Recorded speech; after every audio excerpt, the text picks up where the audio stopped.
Hello everyone, welcome to a brand new Upgrade Your OET by Bose Learning listening practice for the OET Part C. First of all, a Happy New Year to you. My name's Sona. Thank you for joining me today. So, you may be wondering why there's this picture of a lovely cute little elephant. How is it connected to the OET listening Part C? Well, that's a great question. And actually, it's connected to one of the quotes from the interview we're going to be listening to, in which the lady refers to the elephant in the room. And one of the questions is connected to that. That's going to come up in a moment. This time, we're going to be focusing on how to use keywords to help us understand the question and get ready to pick out the answer. So this interview is between a lady called Deborah James, who's absolutely inspirational. If you don't know her, I completely recommend going away, looking her up, listen to her podcast, read what she's written. She was 35 when she was diagnosed with stage 3 bowel cancer.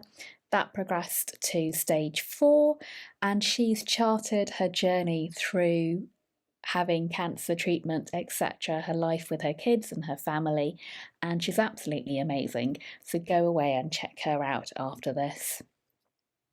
This is an interview between Deborah, who's also a journalist, and her oncologist, who is called Professor David Cunningham, OBE. We're just going to listen to a short extract today, and then we're going to be focusing on the OET questions.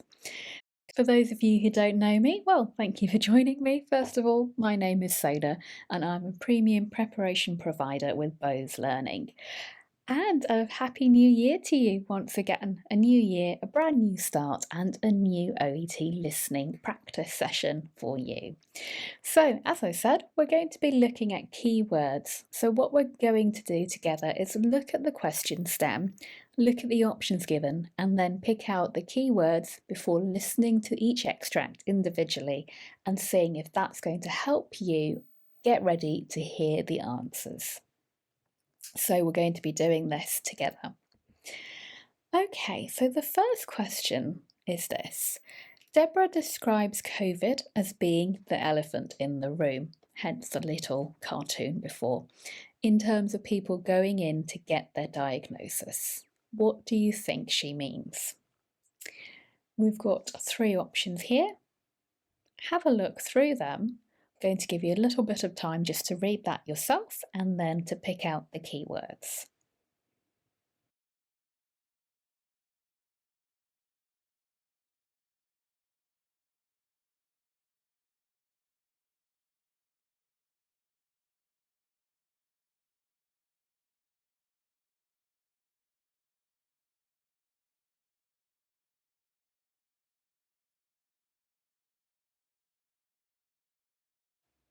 So as you're reading, it's a good idea to underline as you go, so you get ready. Your brain gets ready to listen to the information.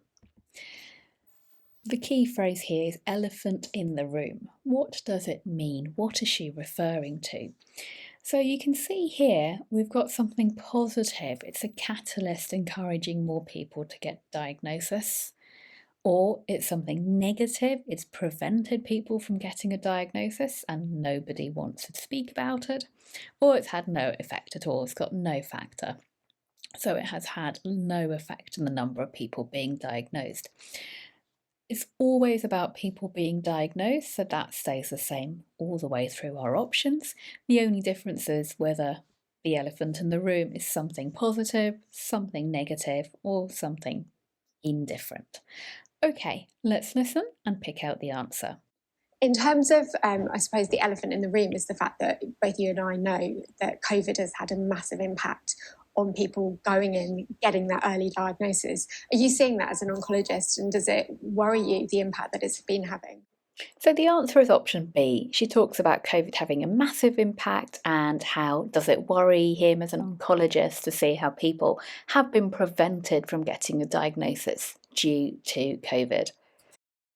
And Just for your information, the elephant in the room it's an idiom, and it refers to a situation when there's an obvious problem or a difficult situation, but no one wants to speak about it. So it comes from a story where there's an elephant in the room, but everyone's too afraid to mention to each other that there's an elephant in the room. So they carry on their business without referring to it.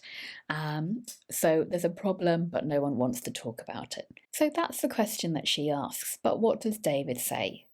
Professor Cunningham says that he agrees, is sceptical, or hasn't personally seen a drop. Read through this all carefully and pick out the key words for me.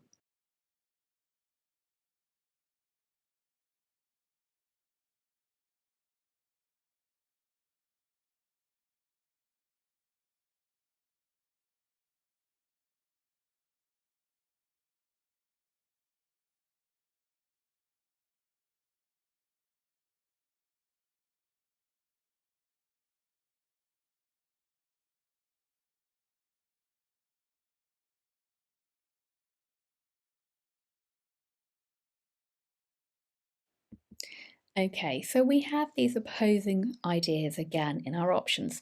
Either he agrees with Deborah, COVID has stopped people from getting a diagnosis, but he doesn't think it's a secret. So he agrees, but he thinks everyone knows about it. Or B, he's sceptical whether COVID has had any effect at all, or he personally hasn't seen a drop. So agrees, has that sceptical outlook, or hasn't seen anything himself.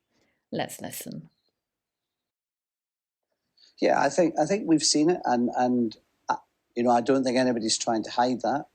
If you look at the number of cases diagnosed in the last 18 months, it's less than should have been diagnosed.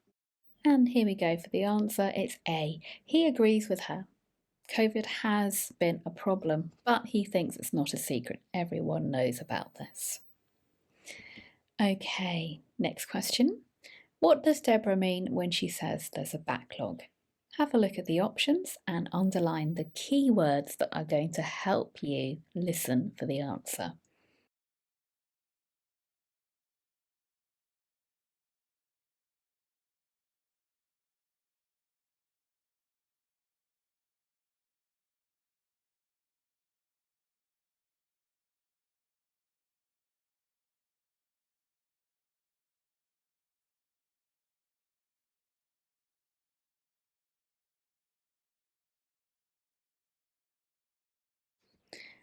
Okay, so the key word, of course, is backlog. What does she mean?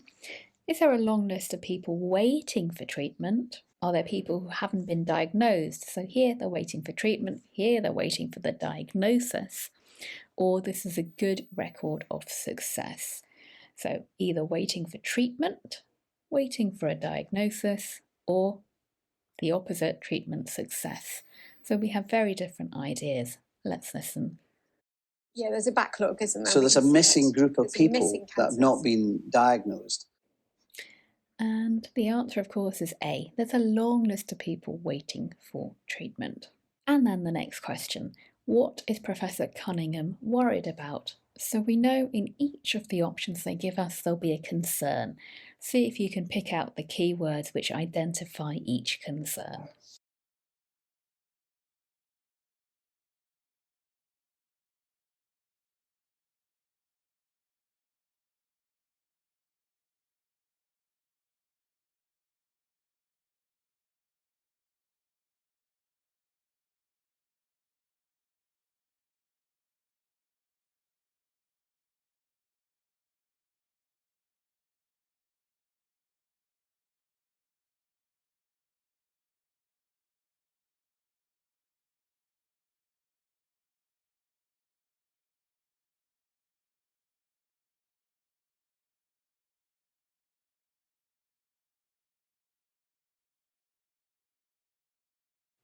Okay, so we have here that there's an increase in the numbers being diagnosed, or there's a concern about the cost, and more importantly, that cancer patients will get less money devoted to their treatment than before, or that new variants will delay diagnosis. Let's listen. Which one is correct? Who knows where this next wave will take us? Okay, and of course it's C, he doesn't know whether there'll be further delays caused by new variants. Okay, and the last one then. What does Professor Cunningham mean when he says that they are laser focused? Look at the options. Pick out key words, please.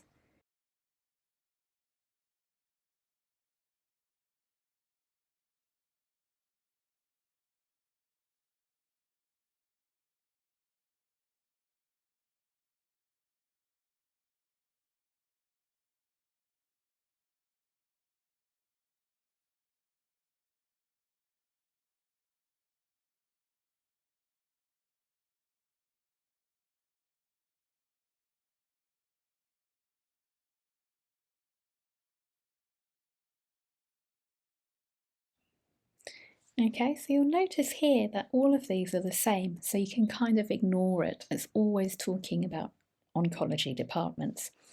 But we've got here they're ready to diagnose, they're going to offer new plans, laser-based plans, or they're weakened. So we've got something positive, we've got something negative, or we've got something new. Let's listen. But we're laser focused. The doors are open. We still want to see patients who are worried about cancer. And it's option A. So even though there may be new variants, even though COVID is an ongoing problem, oncology departments are ready. They're waiting for patients to come in so that they can receive a diagnosis or the all clear, and then if they are diagnosed, they can start treatment. I'm going to play it to you all over again so you can listen with the answers as well. In terms of, I suppose, the elephant in the room is the fact that both you and I know that COVID has had a massive impact on people going in, getting that early diagnosis. Are you seeing that as an oncologist, and does it worry you, the impact that it's been having? Yeah, I think we've seen it, and I don't think anybody's trying to hide that.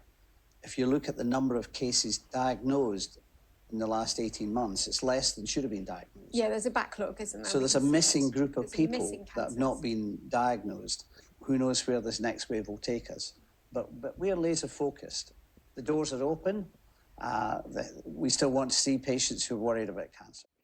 Okay, I hope that's helped. So have a look when you're practicing yourselves. Use keywords to get yourself ready to listen to the answer. Practice doing that quickly. So as you're reading, practice just underlining things, looking for those similarities between the options, and more importantly, the differences, and trying to summarize them. I hope you found that useful. If you did, why not subscribe to our newsletter so you'll never miss another one.